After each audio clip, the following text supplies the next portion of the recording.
Look, I seen a lot, the good and bad. I seen the good slip through my hands, and it's taking time for me to understand it. It'll take a while to get the upper hand, but I'm on the move. Got the juice, I was uptight, but now I'm letting loose. And my homie said that I speak the truth, so I swear the Bible when I'm in the booth. But don't trust that. This new religion, this new testament, new position, this cutthroat, get glue stitching. My name is Nomad. I'm the co-founder of the Movement RC. Also a rapper and songwriter. The Movement RC is a label that I co-founded with Iconic Beats, and we're based out west. And we just got everything started this year. We're still working on building ourselves up, and it's all about being independent. Music's been a major part of my life growing up. I'd say I started rapping and writing songs when I was 8 years old, and started taking it serious when I was 17, so last year of high school. Big list, so J. Cole would be at the top of my list, any list. And then there's Kendrick, Drake, those are my top 3 for me. I grew up on Kanye and Jay-Z. Lauryn Hill's a big influence. Joyner Lucas is someone who I look up to right now in terms of rhyme scheme and stuff, and just the technical aspect.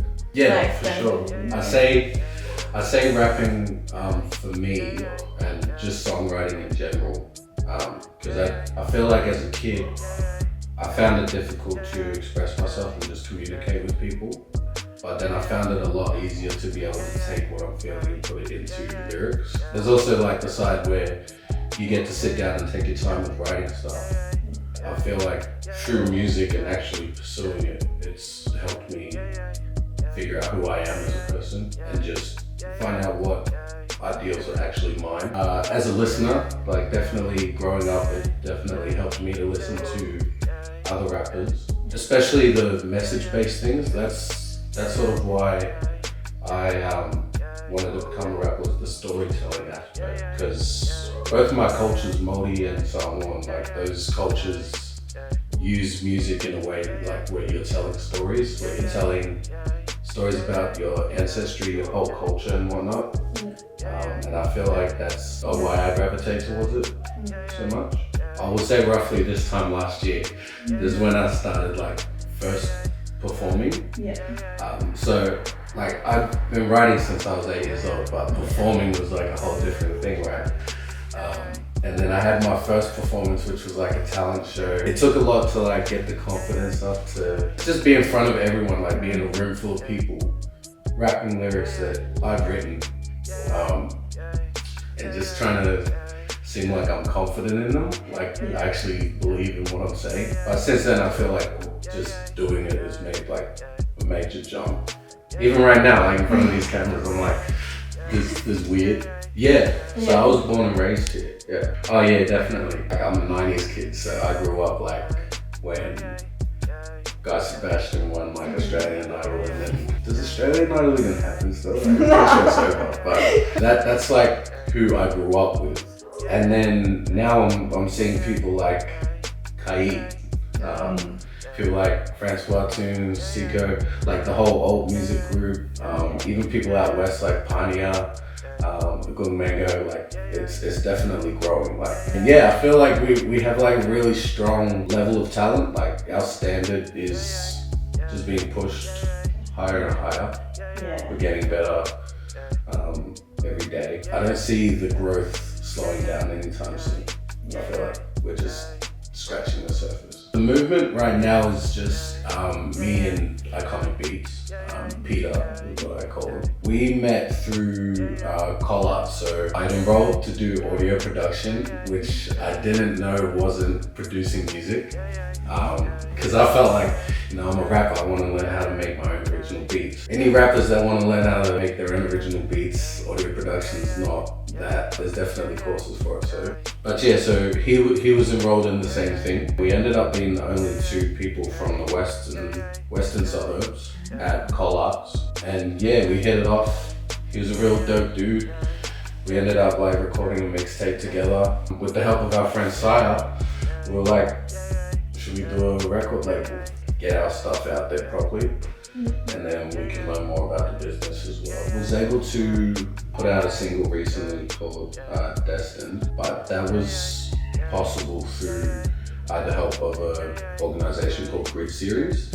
They're an organization that really believes in giving you the opportunity because like they believe that you already know what you're doing in terms of like, oh, what kind of music you want to make, kind of message you want to put out there, and they just support it, which I think is really important because some people like really just want to come in and say, do you need to make something like this? Whereas they're like, whatever you want to make it, and we'll help you with it. Minorities finding their identity in a post-colonial world, because I feel like in the Polynesian community in particular, we often settle because we feel like we don't belong in certain sectors. I feel like that has a lot to do with underrepresentation, which I feel like a lot of people right now in particular can like speak to. Grid Series really helped to make that single come true.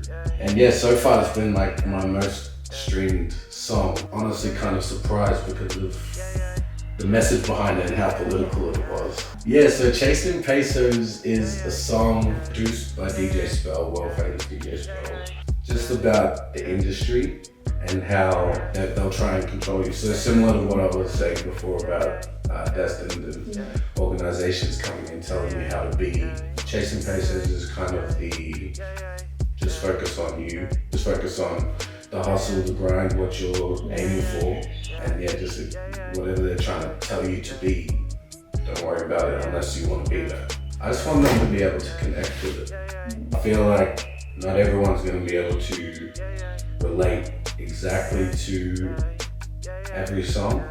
Hopefully I'll put out enough where there is something that relates to you. And hopefully there's something in every song for everyone that speaks to them. I feel like right now we're in a good space where we're making all kinds of different stuff, and hopefully there's something for everyone in there.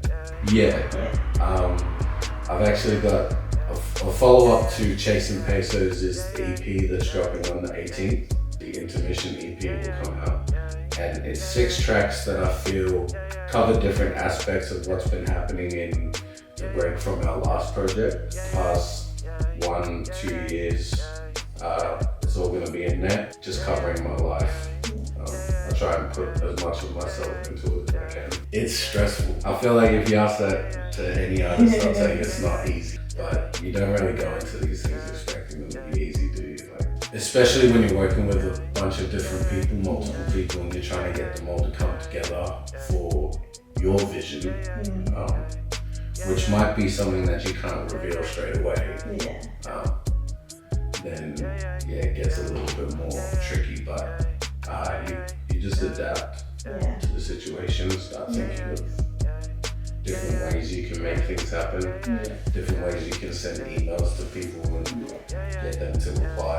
I did, initially, like starting out, I didn't know that there was as many studios around, especially around Melbourne, that there is. Turns out the choices are like, there's more choices than ever right now. I'm fortunate enough to have Iconic Beats, who has a setup at his house. We've both put a lot of funding into it to make it the level that it is right now. Having someone with a setup's definitely an advantage for you.